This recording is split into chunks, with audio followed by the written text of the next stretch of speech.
Hello students, I welcome you all to the second session of Magnetic Effects of Electric Current. Hope all of you are keeping your notes ready with the session 1's work. And now you are going to watch this, and after that you are going to complete your notes whatever you watched in this session.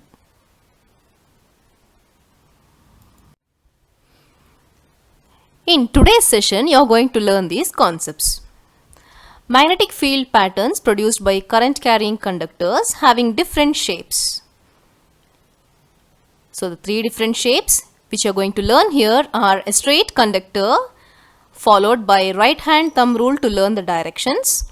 Second one, a circular loop followed by clock face rule, that is to understand the direction of electric current and the magnetic field, and then a solenoid and the factors on which its strength depends.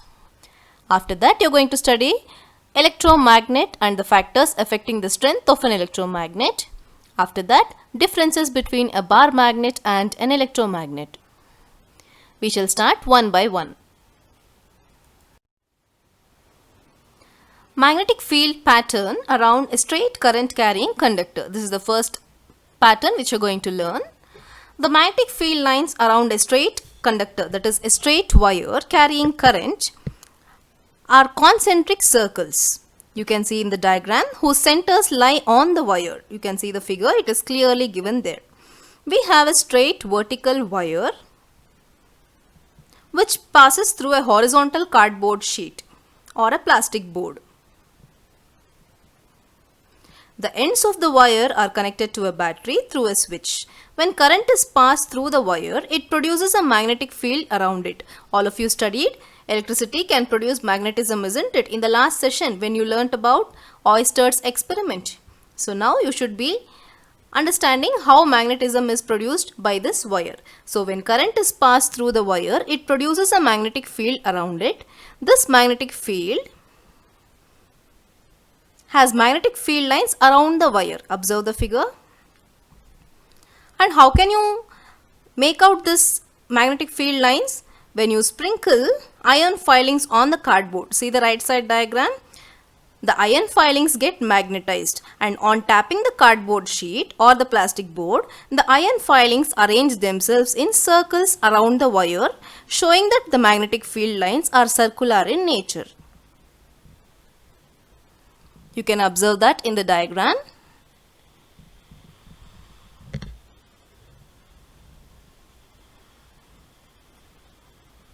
So by various experiments it has been proved that the magnitude of magnetic field produced by a straight current carrying wire at a given point is directly proportional to the current passing in the wire and inversely proportional to the distance of that point from the wire. Directly proportional means, you know, if one quantity increases, the other one will also increase. So what is directly proportional?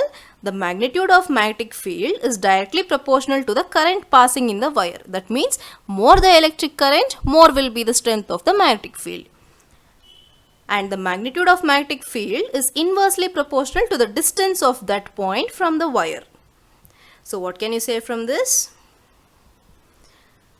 Greater the current in the wire, stronger will be the magnetic field, and greater the distance of the point from the current carrying wire, weaker will be the magnetic field. So as we move away from the current carrying straight wire, the concentric circles around it representing the magnetic field lines becomes larger and larger, which indicates the decreasing strength of the magnetic field.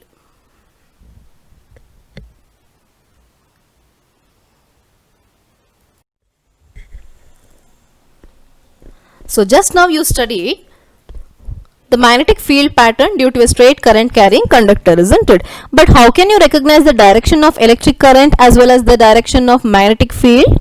So you have a rule which makes it easy to you to recognize the directions. So that rule is called Maxwell's right hand thumb rule. So according to this rule, you should imagine that you are grasping or holding a current carrying wire in your right hand. Just imagine, don't go and hold it now. So imagine that you are holding the current carrying wire in your right hand so that your thumb points in the direction of current. Then the direction of which your fingers encircle the wire will give the direction of magnetic field lines around the wire. So it is clearly given in the diagram here when you hold it in upward direction or when you hold it in downward direction.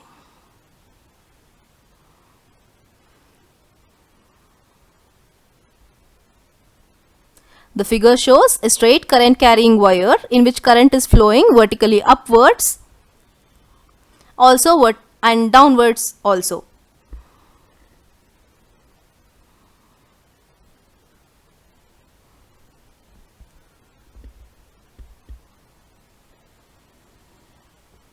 Observe the diagram and make note of the rule in your classwork. This rule is called as right hand thumb rule.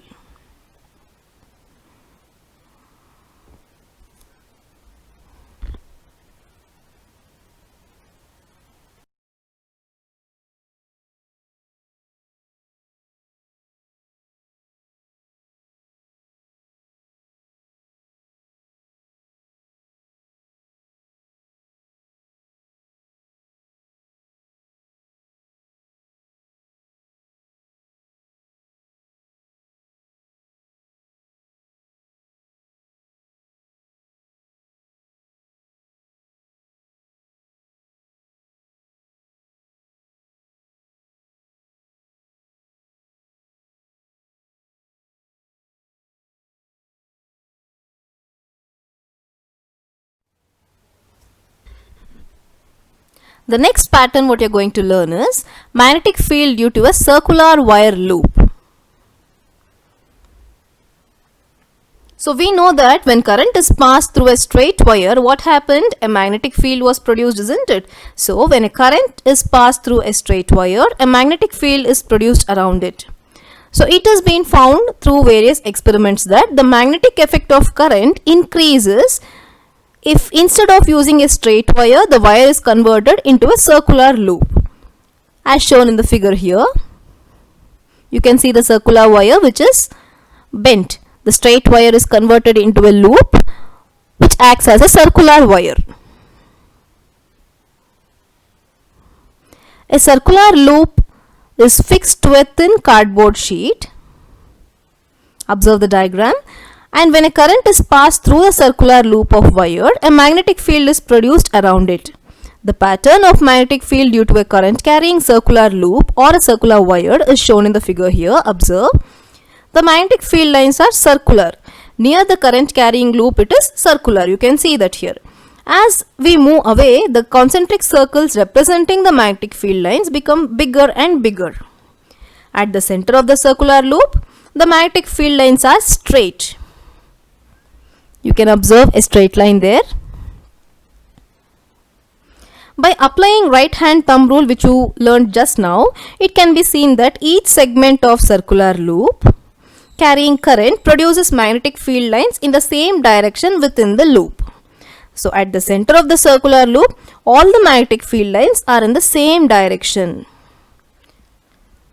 Because of this, the strength of the magnetic field increases. So by this what can you say? The magnitude of magnetic field produced by a current carrying circular loop is directly proportional to the current passing through the circular loop. That is the first factor. And it is inversely proportional to the radius of the circular loop. That means bigger the radius, lesser will be the strength of the magnetic field. In this discussion, what did you learn? We have considered the magnetic field produced by a circular loop which consists of only one turn here. Suppose if it has only one turn, the strength of the magnetic field is going to be less. What happens if you increase the number of turns? The strength of the magnetic field can be increased by taking a circular coil consisting of a number of turns of insulated copper wire closely wound together. If there is a circular coil having n turns, the magnetic field produced by this current carrying circular coil will be n times as large as that produced by a circular loop. This is because the current in each circular turn of the coil flows in the same direction and the magnetic field produced by each turn of the circular coil then just keeps adding up. So what can you say now? The strength of the magnetic field produced by a circular coil is inversely proportional to its radius and directly proportional to the number of turns. So how can you increase the strength of the magnetic field? Can you tell now what should you increase and what should you decrease to make the strength more?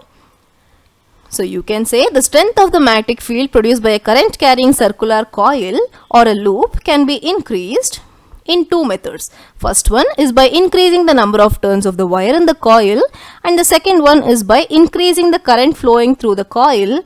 Third one is decreasing the radius of the coil. There are three methods. First one, increase the number of turns. Second one, increase the current, because current and magnetic field both are directly proportional. And the third one is by decreasing the radius of the coil. Hope it is clear to you all.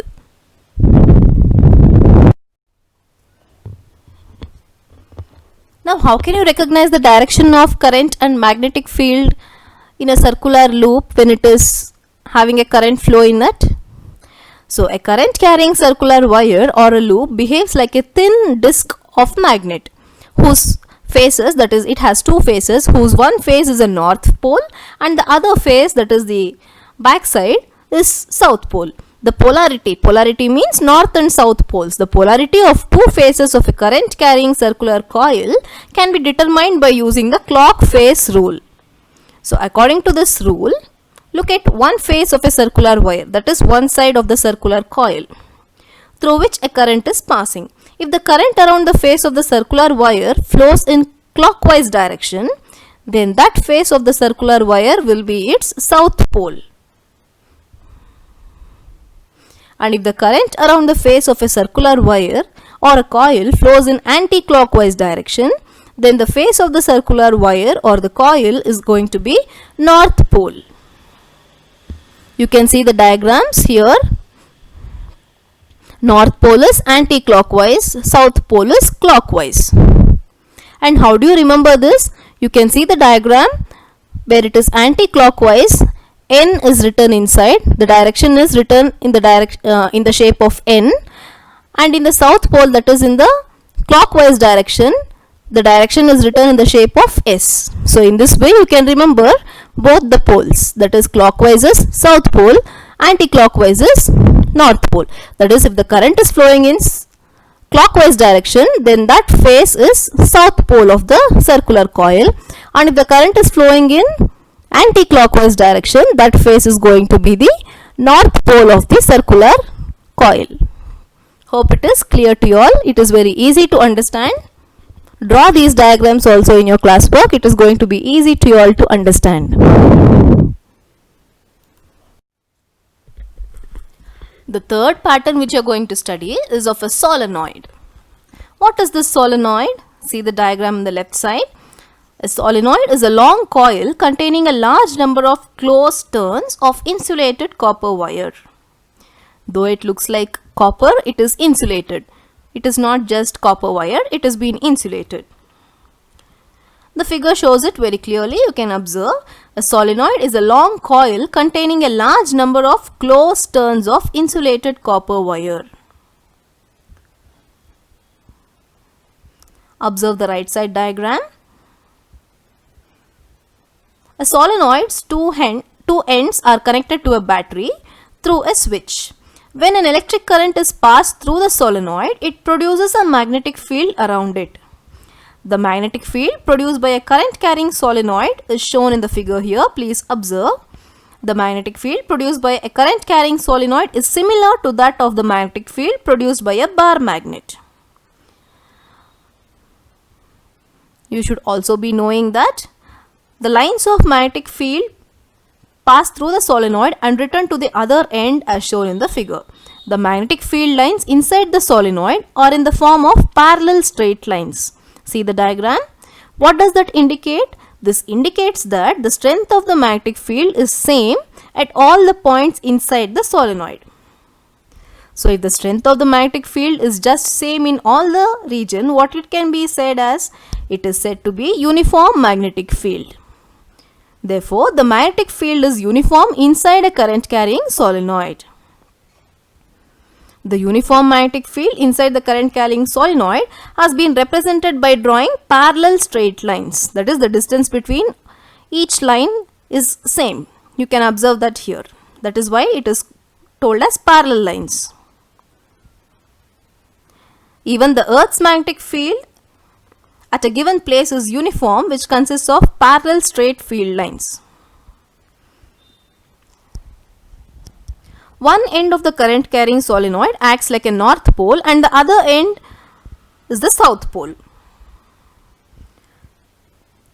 So, if a current carrying solenoid is suspended freely, it will just come to rest like a bar magnet. How will it rest? It will rest pointing in north and south directions, just like a freely suspended bar magnet. But how can you determine the north and south poles of a solenoid? It is very simple. You can do like this to find out the polarities. Now, if you have a solenoid which is in which current is flowing, it acts like a magnet, isn't it? So, what you have to do is, if you bring a bar magnet close to one of its pole. So, on the bar magnet, you know which is north and which is south, which is already been indicated on that. So, if you bring north pole of the bar magnet closer to a solenoid, one of its ends, if it ripples, then that is going to be north of solenoid. And suppose if it attracts, which will attract? North will attract south, isn't it? So, that is going to be south of the solenoid. In this way, you can find the polarities of a solenoid. All of you know, like poles repel each other and unlike poles attract each other, isn't it? So, in this way, using a bar magnet, you can find out the polarities of solenoid. The current in each turn of a current carrying solenoid flows in the same direction, due to which the magnetic field produced by each turn of the solenoid adds up, which gives a strong magnetic field inside the solenoid. The strong magnetic field produced inside a current carrying solenoid can be used to magnetize a piece of magnetic material like soft iron when placed inside the solenoid. It is a hollow cylinder type structure on which copper wire is wound, isn't it? So, inside that, if you insert a ferromagnetic material like a soft iron, what happens is that iron will act like a magnet. So, that type of magnet is called as electromagnet. So, the magnet which is formed in this method is called electromagnet, and solenoid is used to make such magnets. This is one of the applications of solenoid. You will learn about electromagnet in detail now only in this session, but you should be knowing solenoid is used to make electromagnet. How is it possible? There is a hollow loop here, isn't it? I'll show you here. So, if you insert a soft iron rod here, and when current is passed through the solenoid, the iron rod which is inserted here acts like a magnet, and that magnet is called as an electromagnet.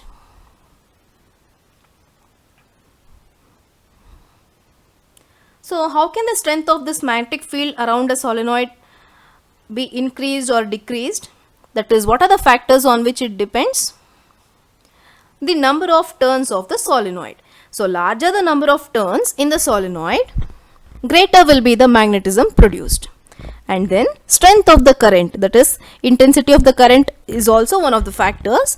The strength of the current in the solenoid, that is, larger the current passed through the solenoid, stronger will be the magnetic field. And then the nature of the core material used in making solenoid. If you use a soft iron rod as core, it will be producing strong magnetism. So, these are the factors on which the strength of the magnetic field produced by a current carrying solenoid depends. This is for you to make note of the factors on which the strength of a solenoid depends. The number of turns in the solenoid, the strength of the current in the solenoid, and the last one, the nature of the core material used in making the solenoid. And what type of material? It should be a soft iron rod, because soft iron rod loses its magnetism as soon as the electricity is switched off. That is the reason why we use soft iron rod. So just now I told you will be studying about electromagnet, isn't it? Observe the diagram here. An electric current can be used for making temporary magnets. These magnets are called electromagnets. An electromagnet works on the magnetic effect of current. Now you will learn in detail. You have just now studied that when current is passed through a long coil, what is that long coil called? It is called as a solenoid.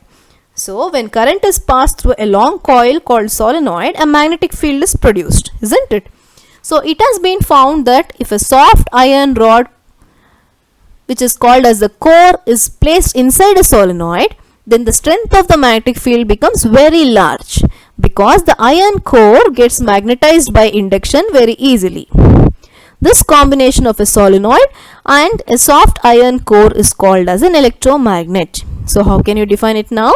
An electromagnet is a magnet consisting of a long coil of insulated copper wire wrapped around a soft iron core that is magnetized only when electric current is passed through the coil. A simple electromagnet is shown here on the screen. You can see. To make an electromagnet, all you need is a soft iron rod which is going to act like a core, and copper wire which is going to be wound on the core, and a battery for which both the ends of the copper wire are connected. And when you switch on the current, electromagnet is formed. It is very simple. And I told you all the core of the electromagnet must be made up of soft iron. The reason is soft iron loses all of its magnetism when current in the coil is switched off. What happens if you use any other alloy like steel? Suppose if steel is used, what happens is, if steel is used in making the core of an electromagnet, the steel will not lose its magnetism all of a sudden when current is stopped. It will have its magnetism for some time and it acts like a permanent magnet, that is like a bar magnet for some time. This is the reason why other alloys or steel is not used for making electromagnet. Only iron is used, that is soft iron core is used, because it will lose its magnetism as soon as the current is switched off immediately. Because of this property of the soft iron, it is used as core material in making electromagnet.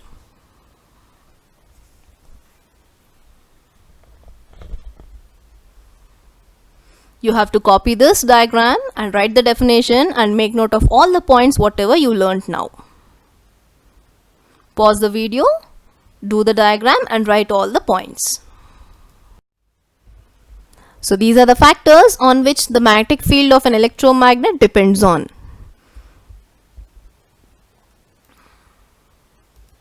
First one is the core material. So if you take a denser soft iron rod, more stronger is going to be the magnetic field. So it depends upon the core material and its density. Core material should be made up of soft iron, and if the soft iron is denser, what happens is it is going to produce a stronger magnetic field around it. And the second one is the current intensity. So since beginning, that is you studied about 3 patterns of magnetic fields, isn't it? In all the 3 patterns, you should be able to tell by now, higher the current, stronger is the magnetic field. So these both are always directly proportional. So more the current, more is going to be the strength of the magnetic field. And third one is number of loops or number of turns. Just observe these two here. The heading given here is weaker electromagnet and stronger electromagnet. What are the differences? You can see the battery is same in both, isn't it? But the number of turns of the copper wire is less here and it is more here. That is why it is given as stronger electromagnet and weaker electromagnet. So more the number of turns, more the strength of the electromagnet. You can also see here number of turns and number of iron pins attracted. Suppose if there are 20 turns of copper wire or copper coil, 9 pins gets attracted. This is just through a experiment. And if there are 30 turns, 14 pins are attracted. And if there are 40 turns, 18 pins are attracted. You can see the number increases proportionally. So by this you can say more number of turns, more magnetic field is going to be produced. That is, stronger magnetic field is going to be produced. So make note of all these factors in your classwork without fail. This is for you all to copy in your classwork. All the factors affecting the strength of magnetic field produced in an electromagnet. You can pause the video and copy this in your classwork. After learning the definition and how to make electromagnet, you should be able to compare bar magnet with an electromagnet. So these are the properties of bar magnet and these are the properties that are compared to an electromagnet. So bar magnet is usually made up of an alloy which is steel. Steel is an alloy. You learned that in last chapter also, isn't it, when you learnt about alloys. So bar magnet is made up of steel. Electromagnet is made up of soft iron rod. In bar magnet you cannot reverse the poles because bar magnet is permanent. So once north and south poles are there for a bar magnet, you cannot change that poles.